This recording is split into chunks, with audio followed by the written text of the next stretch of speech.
Hello everyone, in this video I want to answer a question from one of our members who asked how exactly to create a custom callout on a profile view. And it's very easy to do, so the first thing you need is to create an alignment so that you can create the cut section for the profile view. So to create an alignment, I'm just going to grab a basic polyline, and let's say that we want to create a cut section across this dam right about here, something like that. And then we can just reposition this, something like that. And then we can come to the alignment section, and we can choose to create an alignment from objects. We could have also created it using just the alignment creation tool, so either one of those would work. But I'm just gonna do create from objects, and left click on the object and notice the direction. So if you're happy with this direction, you can leave it as it is. Otherwise you can reverse it. I'll just press enter to accept it. Just give this a name. I'm gonna call this dam.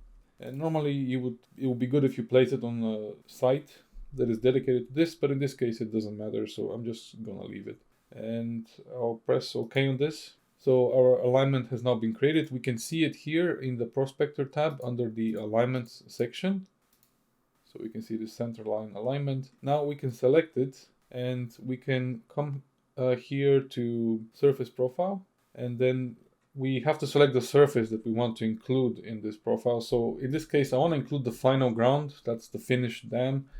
So I'll select it here and click on Add, and then I'll click on Draw in Profile View. And you can give this a name here if you want. I'll just call this Dam Final Ground, and then immediately go to Create Profile View. And then I'll scroll somewhere to the side of the drawing and then just left click there to place it. And we can see here the profile view of our dam. Now there's a lot you can do with profile views, but in this video I want to specifically focus on how we can create a custom callout. So in the case of the member's question, I think he wanted to create a callout where, for example, the cut begins. So let's say right here is where the cut for our dam begins, and we want to create a point there, and maybe we can also create another point down here where the fill ends. So it's very easy. What you have to do is go to the Annotate tab and go to Add Labels, and just click on that button to bring up the Add Labels panel, and then switch the feature to Profile View. And you can also experiment with Section View, and then you would have here Station Elevation. So this serves for most intents and purposes, I think, so you can just leave it there.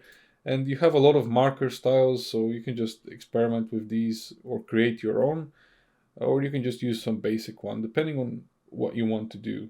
Now, let's say that we want to create some slope stake for the cut. I'll select this and then click on Add. It will ask us to select the profile view, so you just have to left click on it.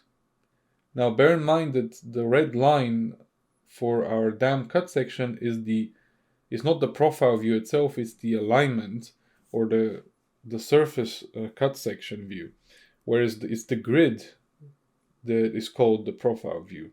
So now I'm gonna just zoom in here and toggle on the snapping tools, and I want to make a point right here.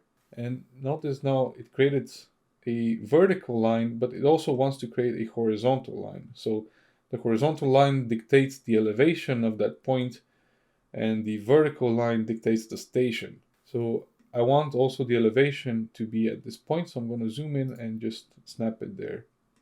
So this created that station. You can see station 022, and this is elevation 659. Now we can do the same thing for the fill, so I'm going to go to Slope Stake Fill and click on Add. Zoom in here and select the profile view, which would be the grid. So we're going to select that, and I'm going to zoom in to this point and left click there twice, and that created a station and elevation callout for that. So I'm going to right click now to exit out of this. You can drag these around, so you can just grab the handle there and just position it anywhere you want. It can also be at the bottom if you want to put it there. You just have to make sure that you grab the actual label. So just play around with them. You can edit the styles any way you want, and you can edit what the text here actually says. And you can do this by coming here to the marker style and going to the edit current section. And then you would go, you would go here to the elevation label style and go to edit current section. And then you would come here to the layout tab, and under the text, you can click on the ellipsis button.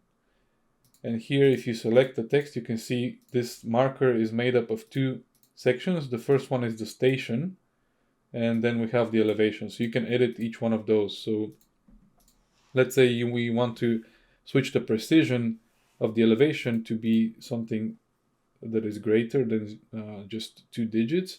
So we can switch this to, let's say, this one. And always remember that when you make any change here, you have to click on this arrow in order to change the actual text, otherwise nothing will change. So press OK and apply and OK again. And we can see now it added more digits to this particular label. So I hope this video has been useful. Thank you for watching, and we'll see you in the next video.